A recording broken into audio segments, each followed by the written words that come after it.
One strike could really give the Panthers a lot of momentum going into the bottom half of the eighth. Here's the 1-2. Strike three swing. There it is. Keller gets the Panthers out of the bases loaded jam. We go to the bottom of the eighth. Chargers only get a run and then leave them loaded. We'll be back after the break. 8-9-1 coming up for the Panthers. Payoff pitch. Ground ball to third. Baum can't make the play. Just got under his glove. Audit's going to get sent home. It'll be an RBI single for Worth. Has now batted for 3 straight innings here. Ground ball to the left side and through for a base hit. 1 run is in. Here comes Cody coming to the plate. Throw is cut off, and it's a 2 RBI single from Sokolsky, and we are tied at 5.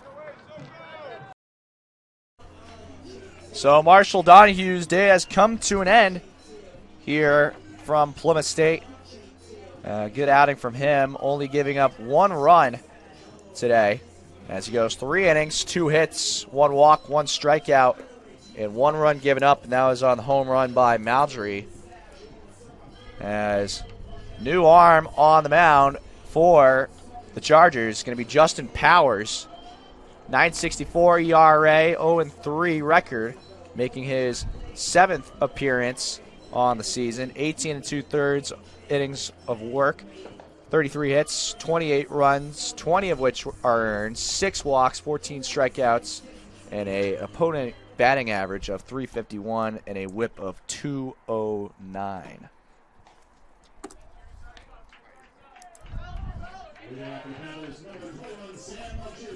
So that'll bring up as the Panthers' lone run with the solo shot back in the 2nd inning.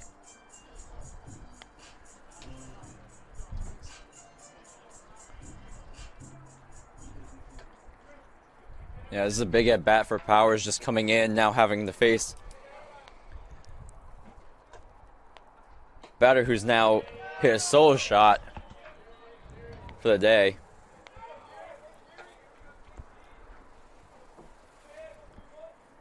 Algeria looks at ball 1. This one's a fly ball into center field. Won't go as far this time as Watson able to make the play for out number 1. Yeah, Panthers really can't catch a break now after that home run. Just consistently flying out. Yeah, the only other hit they have today is from Scooter Suma with a single last inning. As they'll bring up the sophomore Owen Baum. That one's a ball away. Pop out to short in his first at-bat. Yeah, and the hit by Suma was just barely in, just because the ball just missed past the mitt of the third baseman, Wheeler.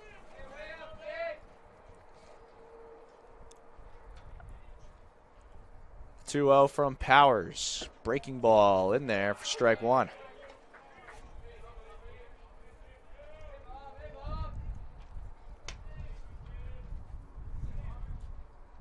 Two-one to Baum. Breaking ball again. This time fouled away. Evens it up at 2.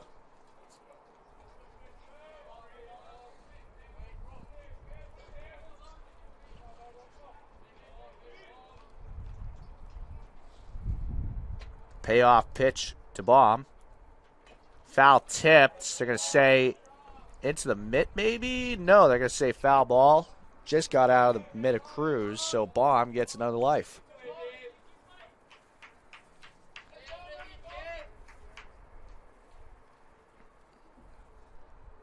Two-two. This one's a dribbler. Who's going to get to it? Shortstop Montalvo will pick it up and won't have a play. Baum with the infield single. It looked like there was some sort of miscommunication by Powers. It looked like Powers could have potentially picked it up, but then there was some miscommunication between Wheeler and Montalvo. So that'll bring up the catcher, Nick Healy. Grounded out to second in his first at-bat. Check over on first on Baum. Just barely gets back that time.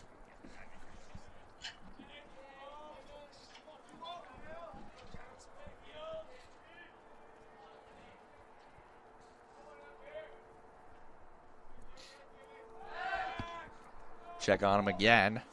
Still safe. As Healy played last Thursday against Colby Sawyer, went 0 for 2. First pitch. Fastball up high as Healy chases 0-1.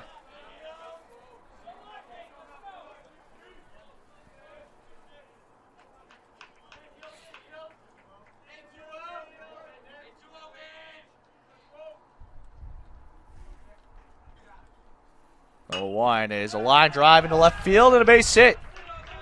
2 base hits in a row for the Panthers, and it's going to be first and second with 1 away. Yeah, these hits couldn't come any later. Just being down 7-1, they need to get something on the board now. This is a good start so far. 2 base hits. So I'll bring up Aiden Ponder, freshman from Merrimack. Grounded to third in his first at-bat as he looks at strike 1.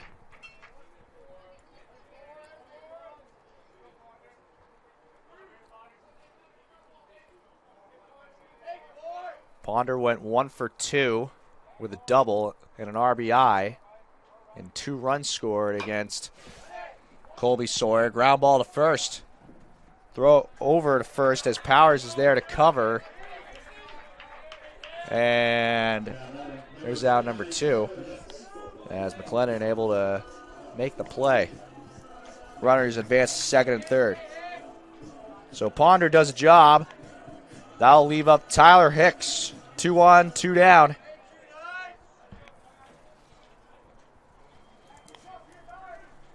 Chance to at least get something on the board here. Cut the lead down to 4. That one's in the dirt, ball 1.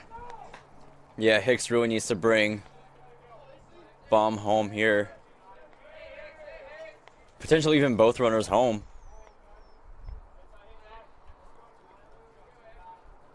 The 1-0. Hicks skies it up. Right side. And out of play.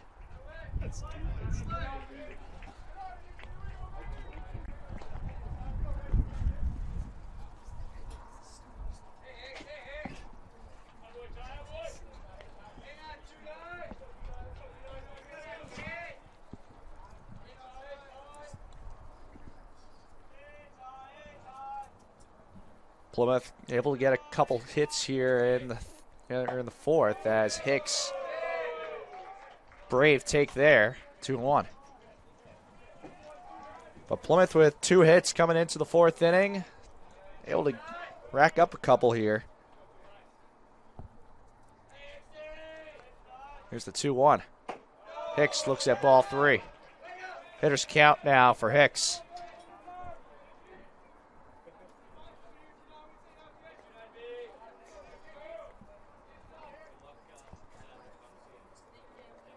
The 3-1. Foul ball and out of play. Now we'll make it 3-2. Now, if your Powers, you just really need to end it here. Try to prevent Plymouth State from putting anything else on the board. Ball 4. Powers walks him loaded. And that will be enough to bring up the 9th spot, Scooter Suma. Not necessarily the best scenario, but not the worst for Powers. Powers just now has to... High and in. A lot of the pitches right now missing high and inside, it seems. That's going to be enough for Cruz to go out and talk to his pitcher. As Suma with a base hit in the 3rd inning, as well as a stolen base, his lone at bat. So now we'll have a full on mound visit here.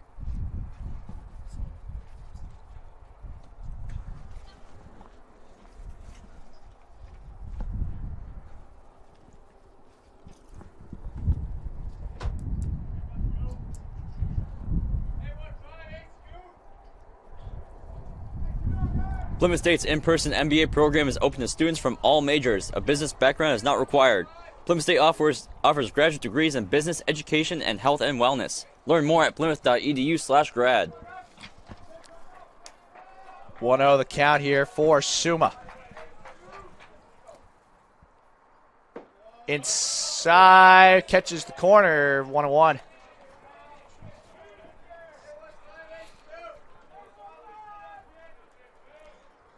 This is a big at-bat for both teams here. 1-1. Inside again, this time almost clipped Suma.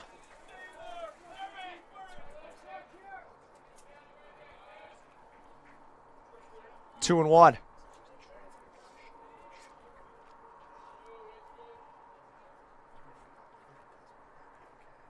High and in. 3-1. Hitters count for Suma. Hicks was in this same spot. An at-bat to go. Powers was able to work it full.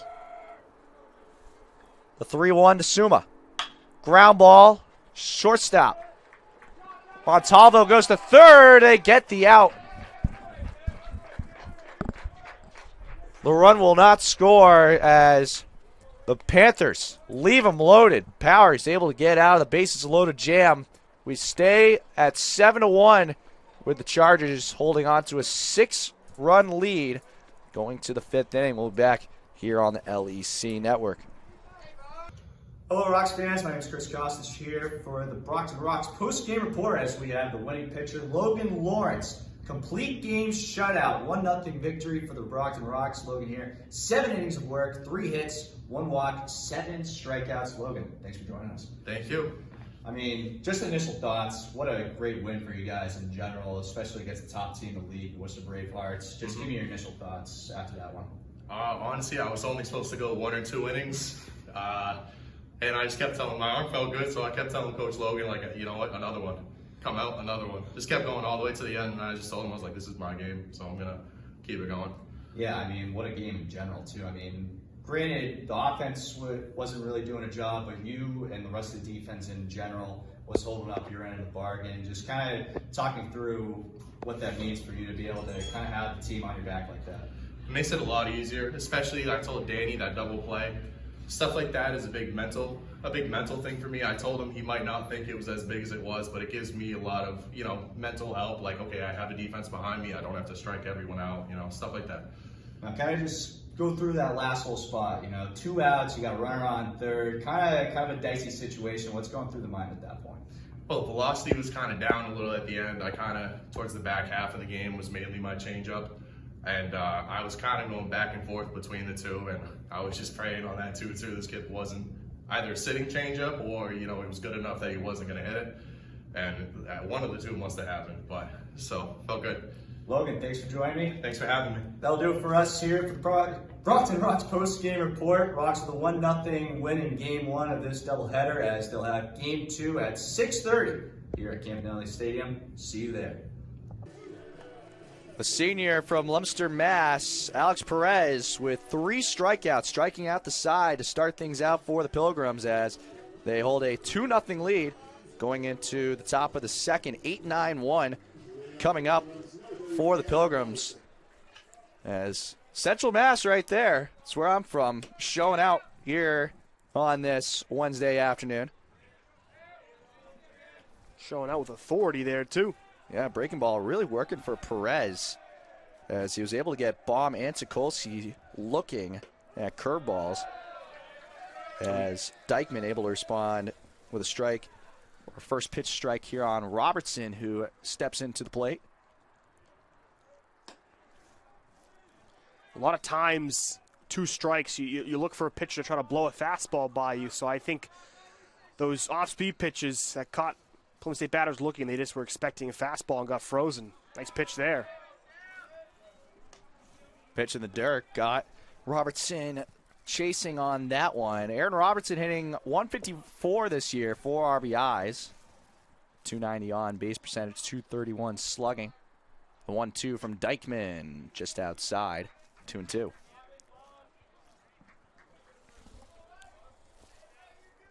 The pitch there, trying to work the outer part of the plate, but couldn't get the swing and miss. That one is going to hit off of Robertson's foot for a foul. But Dykeman's last appearance was in that comeback win against Colby Sawyer, where he went 1 1/3, 2 hits, 3 runs, 2 earned, a walk, and a strikeout. 2-2. Ground ball back up to Dykeman. Can't make the play. Hicks, throw to first. Got him. That looked like it was going to be a really tough play. It was not a ball that was going very quickly, and the pitcher's mound slowed it down some more, but that's a phenomenal play over there at shortstop by Hicks to get the throw across in plenty of time for the first out. First pitch away, ball 1. As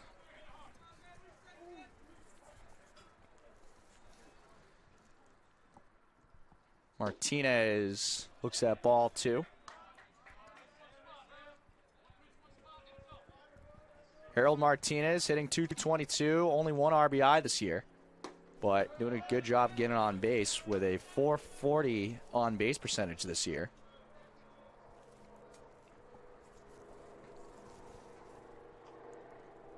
Two one. Away again, 3-1. Hitters count now for Martinez.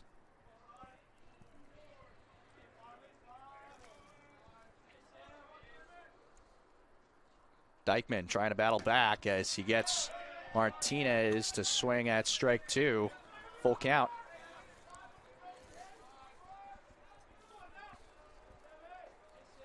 Big pitch here, trying to get the second out. Got him looking on the inside corner, 2 away. I think he's thinking fastball, full count. That's, your pitch that's most likely going to hit the strike zone, right? It's your fastball, so that's what he's thinking. Goes off speed. Great pitch there. Caught the inside part of the plate. Quickly 2 outs here. Dykeman, good bounce back here in the second. That brings us to the top of the order, and Patrick Haggerty flew out to left in the first inning. But yeah, it takes a lot of confidence to throw a breaking ball on 3-2. You got to have a lot of confidence that you're going to put something other than a fastball, at least make it competitive, or to at least make it competitive. Yeah, good point. Definitely a good sign to know that a pitcher's feeling good. We've seen that from both starters now with 2 strikes. 1-1 to Haggerty is ground ball, and under the glove of Suma, and the inning will continue. 2-out single for Haggerty. Tough play. At first, I thought it was going to be a one-hopper, and on the second bounce, the ball just did not come off the ground there. Hit the dirt and really just rolled under the glove. Tough play there for Suma.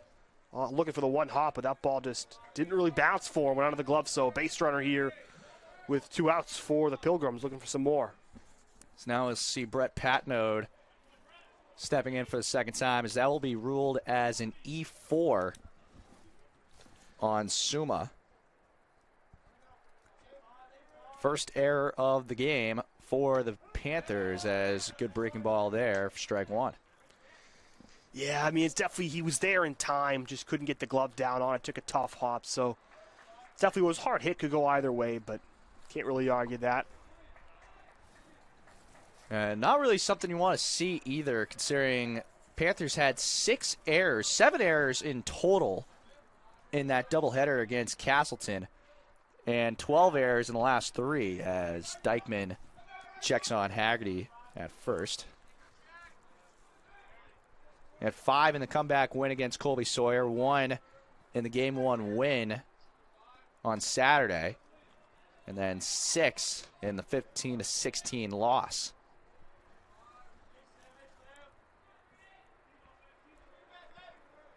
Hitters count for Patnode.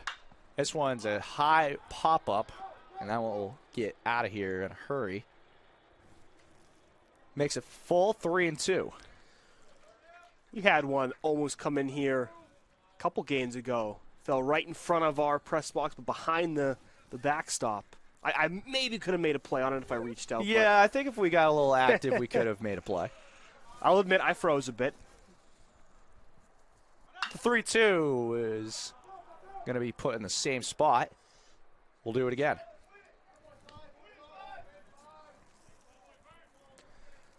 Bit late here on a couple of swings is Patnode. See if Dykeman goes back to the 3-2 curveball here. Payoff. Went fastballs. It's a ground ball to Suma. This time he makes the play to end the inning. Dykeman able to get out of a little bit of trouble there off of the error by Suma. As Colin Barksy, the DH, leading it off here. As this one's ripped into center field. Garrity get a good jump in the diving snag by the All-Star, Ryan Garrity. The 0-1 from Rogers. Curtis, fly ball, right field. Going back is Johnson, and it's going to one-hop the fence. Welsh getting waved all the way around. The throw home is not in time. We're tied up at 10. RBI double from Jackson Curtis. The Panthers down 9-1 have come all the way back to tied up at 10.